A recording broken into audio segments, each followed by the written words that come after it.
Salutare fraților, astăzi o să ne jucăm Fortnite în noul sezon. Da, și nu uitați să-mi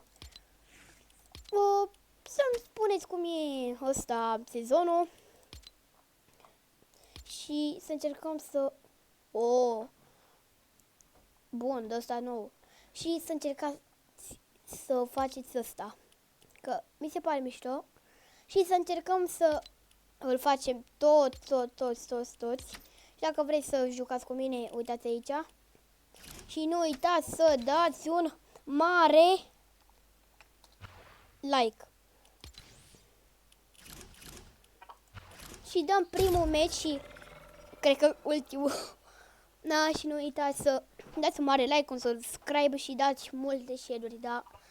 Și dacă vreți să facem live și pe TikTok și pe astea, duceți-vă și dați un follow. Vă las în descriere contul meu sau un link, nu știu. Cred că vă scriu cum mă cheamă sau nu știu, cred că vă dau un link ceva. Și poate facem un giveaway cu tastatura mea veche. Da, și e bună, e cred că de la Razer. Și nu. Știu, am lag. Abia am intrat pe Fortnite. Nu știu ce fac aici. Bă, voi vedeți ăsta din dreapta mea? Ce s-a pășat, mă. Arme noi. Bă, ce shotgun e ăsta, bă, frate, bă?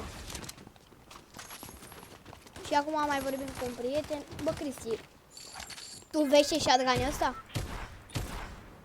E combatul ăla vechi.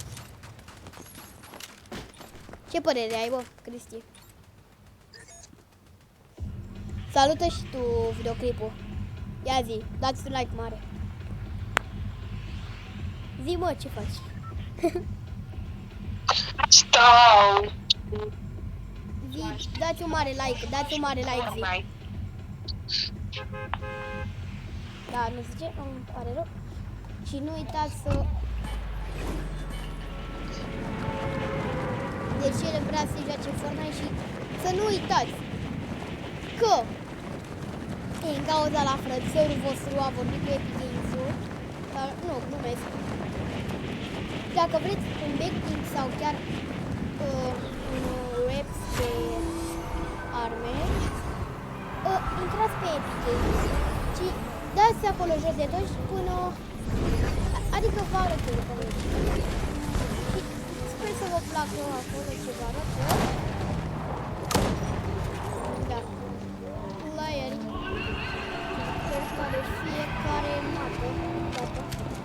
Ah! Ah! Eu, fraților, mai sunt bun. Da, hai să vă arăt cum puteți să luați acele lucruri gratis. Căutăm aici Epic Games și dați aici jos de tot. Stai puțin, Cristi, s-a făcut bă Fortnite-ul?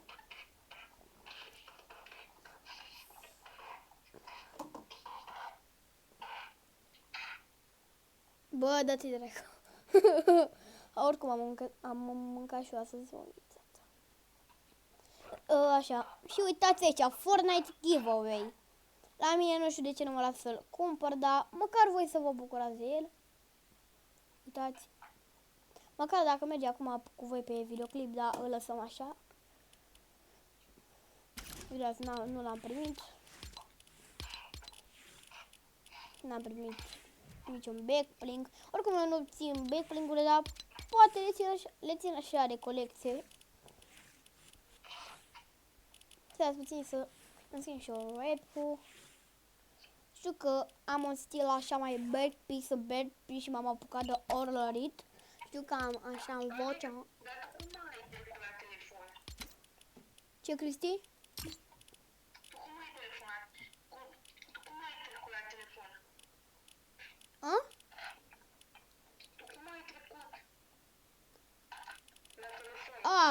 Cristi B. Cristi B. Eu te-am trecut Alex și Shiton. Dar acum am Alex FN Shiton. Alex FN7 Shiton. Bă, dar sunt prost. Alex FN7 și două ăstea chinezești. Și cei care sunteți din Vâlcea, din Râmnicu Vâlcea, să nu uitați să... Vreau să vă zic anunț, fiindcă mâine vine iSilent cu foarte mulți youtuberi la mall-ul nou, la 12. Și dacă vreți să ne întâlnim pe acolo, nu știu, vă dau o poză cu mine, să mă știți. Sau mă căutați pe TikTok și vedeți cum mă arăt. Poate mă vedeți și poate facem și o poză dacă vreți. Și na. Cam atât a fost cu acest videoclip. Sper că v-a plăcut. V-am pupat!